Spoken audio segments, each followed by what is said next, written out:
masih mendengarkan Nightmare Side di Ardan FM yang dipersembahkan oleh Kopi Kapal Api Mocha.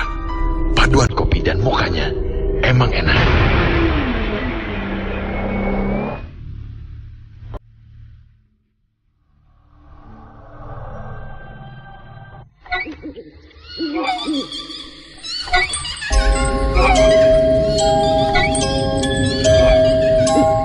Pernah terlintas enggak?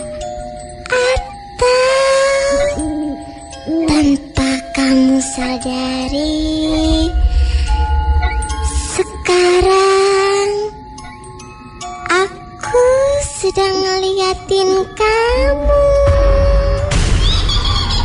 Buktikan kalau kamu paling berani di malam Jumat ini bareng tim Nightmare Side Ardan FM. Bukan hanya mendengarkan cerita seram, tapi kita ngajakin kamu buat ngedatengin tempat-tempat seram bareng tim Nightmare Side Ardan FM dan Kopi Kapal Api Mocha. Buat kamu yang berani ikutan untuk nerima tantangan seram, kita akan ngasih kamu uang cash dari Kopi Kapal Api Mocha.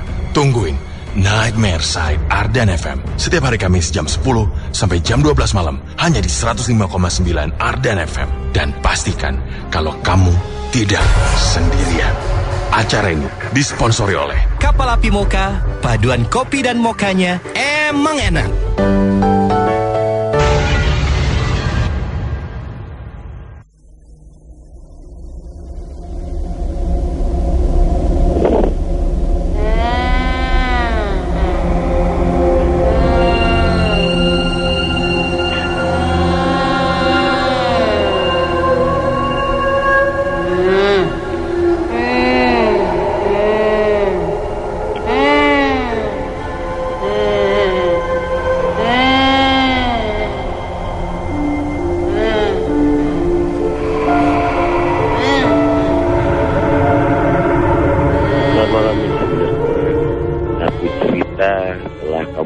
Untuk malam ini yang telah dipersiapkan oleh tim Nightmare Side Ardan FM. Dan kembali lagi, Galang masih ada di lokasi satu perumahan di daerah Sukajadi yang memang kosong. Dan tentunya telah dilewati juga beberapa waktu yang telah ditentukan oleh peserta tantangan Takutkan Ketakutanmu pada malam hari ini. Peserta kita malam ini yang bernama Oang. Dan sebelum Galang menanyakan bersama Kang Sam, pertama mungkin Galang akan menanya sedikit kepada Oang. Tadi udah beberapa waktu yang telah dilewatin, apa aja yang lo rasain?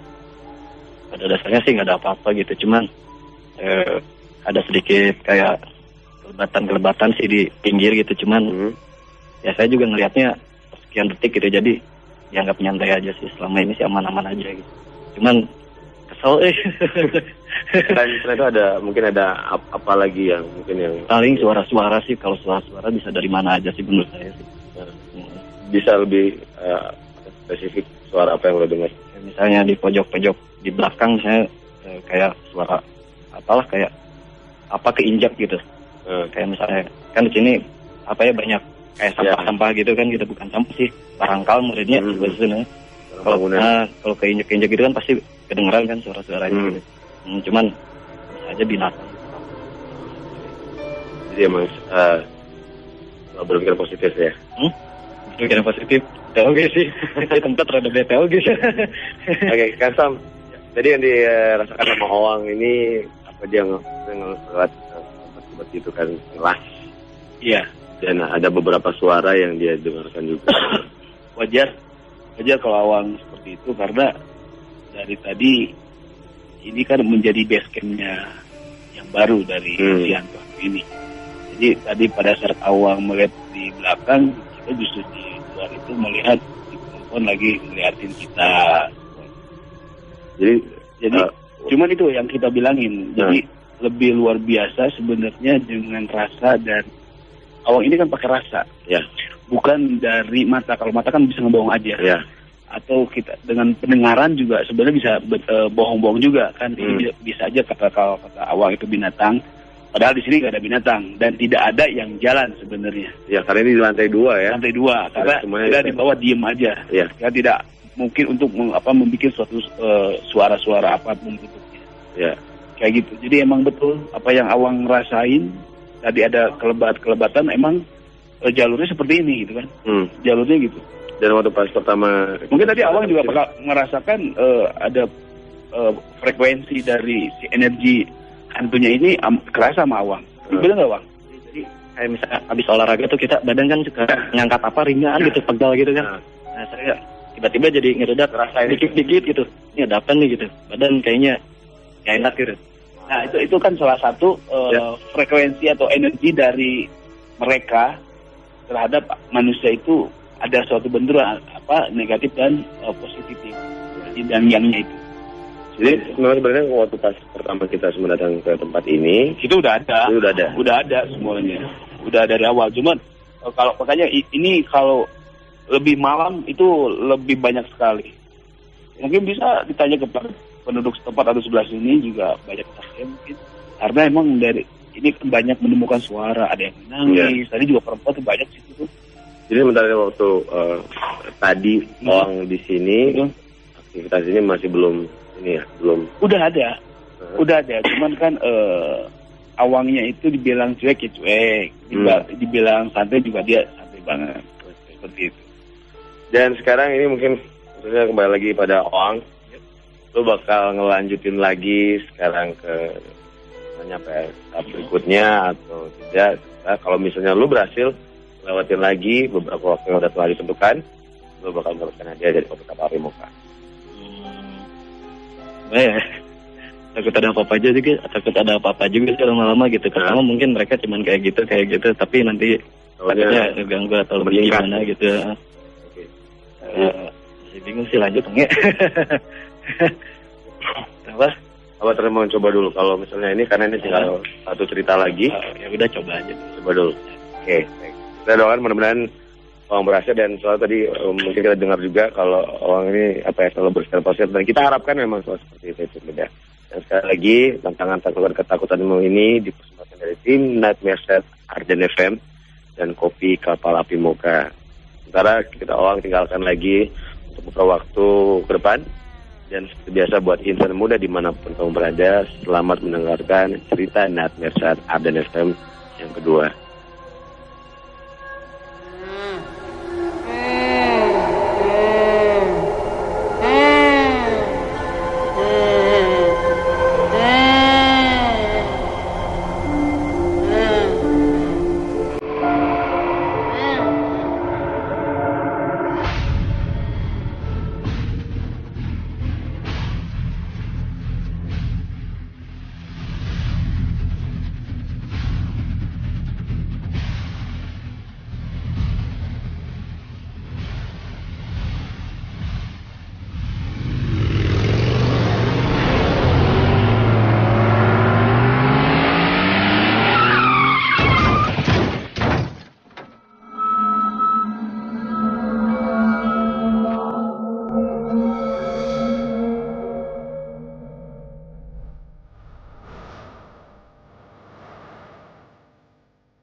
Malam itu pacarku Ivan dilarikan ke rumah sakit.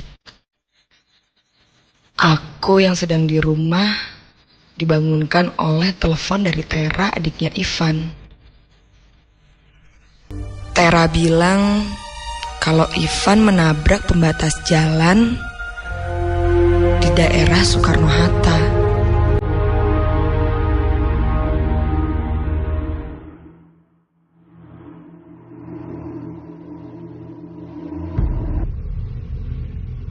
Ivan adalah seorang barista di salah satu coffee shop di daerah Progo.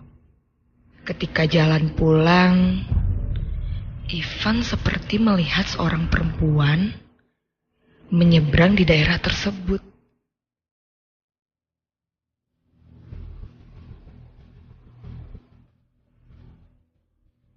Ivan dilarikan ke sebuah rumah sakit di daerah Cimbuleit. Dan malam itu, aku beserta keluarga Ivan menunggu di rumah sakit tersebut.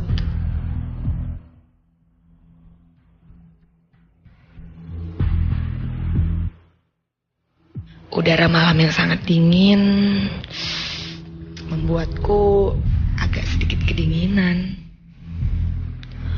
Lorong-lorong panjang menaik terlihat sangat menyeramkan. Belum lagi bentuk rumah sakit yang menurutku terlalu rapat.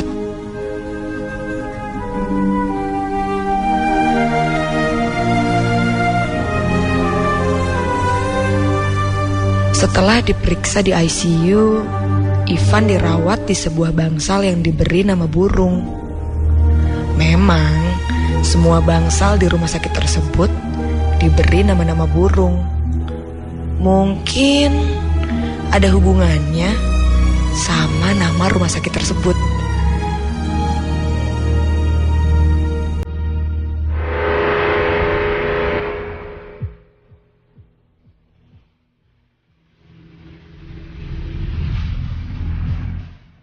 Sudah lewat tengah malam, aku masih membungkus diri dengan jaket dan berdiri menghadap sebuah taman kecil dengan air mancur. Bibirku yang sudah mulai terasa pahit karena dari tadi aku hanya minum dan minum, sehingga muncullah keinginanku untuk menenangkan ketegangan dengan merokok.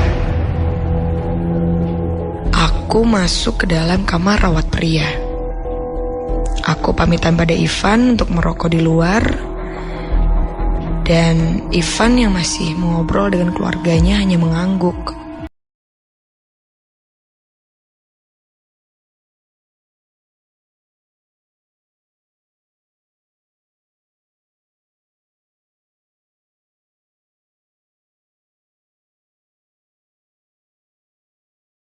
Kamar rawat wanita, kemudian lorong panjang menuju ruangan psikiatri, dapur rumah sakit, dan kayaknya nggak mungkin deh buat ngerokok di sini. Dan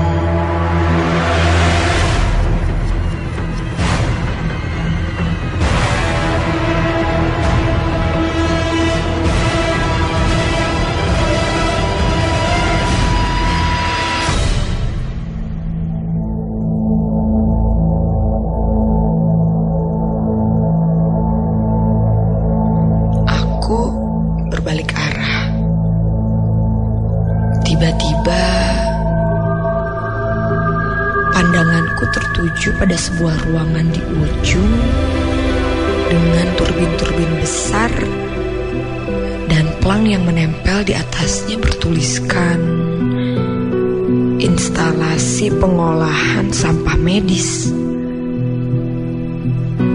Aku lalu melihat 2 buah kursi dan salah satunya diduduki oleh seorang suster dengan rambut yang terurai panjang dan baju putih dokter, sedang memainkan korek api gas. Boleh pinjam koreknya, Mbak? Suster itu berdiri dan kemudian menarik tanganku. Rokok, jangan di sini, di situ aja. Suster itu menuntunku ke arah sebuah bangsal yang letaknya tidak terlalu jauh. Namun, cahaya terang dari situ membuatku cukup tertarik. Suster itu lalu membukakan pintu. Dan benar saja, di situ ada beberapa orang yang sedang merokok. Mungkin orang-orang ini sedang menunggu pasien. Suster itu lalu membukakan pintu. Dan benar saja, di situ ada beberapa orang yang sedang merokok. Mungkin orang-orang ini sedang menunggu pasien.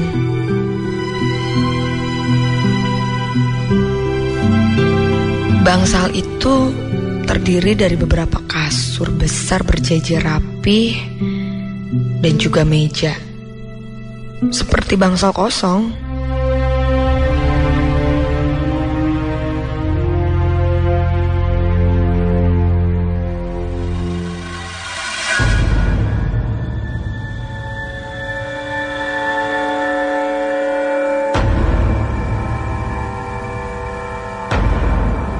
Aku kemudian duduk di kursi dekat pintu sambil memperhatikan orang-orang di situ. Seorang bapak yang sedang mengobrol dengan seorang dokter. Kemudian beberapa perempuan seumurku serta seorang anak kecil yang tidak mau diam berlari-lari ke sana kemari.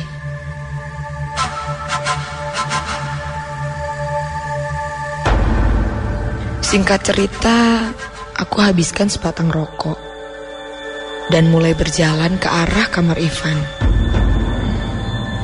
Tiba-tiba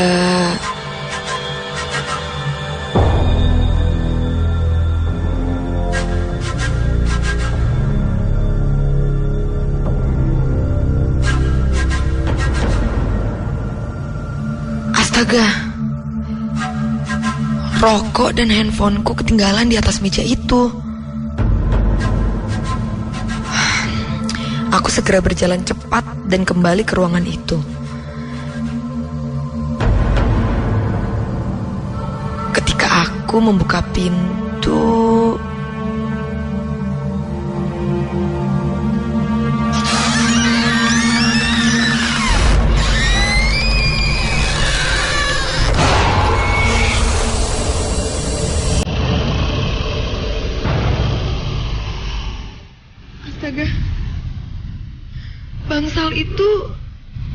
bangsal yang tadi tempat aku merokok sudah tidak ada. Orang-orangnya juga. Dan bangsal itu berubah menjadi kamar mayat.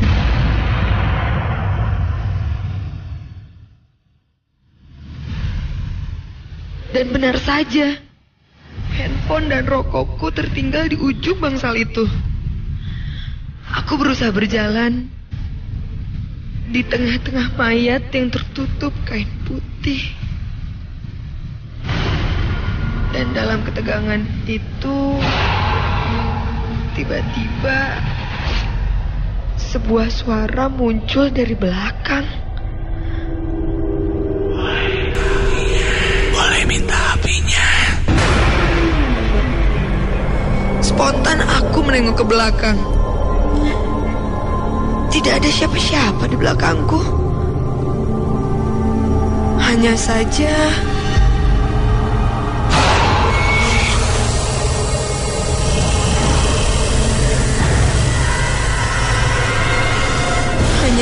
sebuah rokok melayang-layang tepat di depan mukaku. Astaga, jantungku berdegup kencang. Keringat dingin mengucur dan badanku lemas. Aku lari sekencang mungkin sampai akhirnya aku bertabrakan dengan seorang suster. Dengan gugup, aku menceritakan kejadian yang barusan aku alami. Dan suster itu menjelaskan kalau tidak ada ruangan merokok di sini. Dan semua suster berbaju biru, tidak ada yang berbaju putih. Akhirnya aku segera berlari dan menceritakannya pada Ivan. Ivan hanya memelukku dan menyuruhku untuk pulang dan menginap di rumahnya.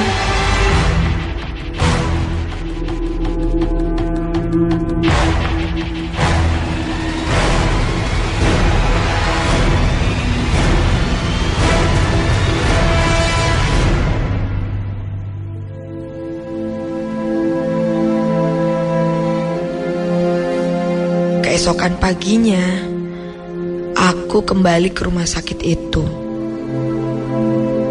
Dan sebelum bertemu dengan Ivan, Aku menebus obat yang Ivan pesan untuk aku beli di apotek sekitar rumah sakit.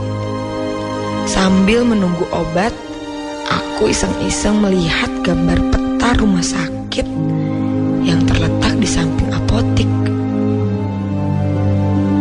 Ketika aku mencari letak kamar mayat, benar saja, bangsal yang aku pakai buat merokok kemarin adalah kamar mayat.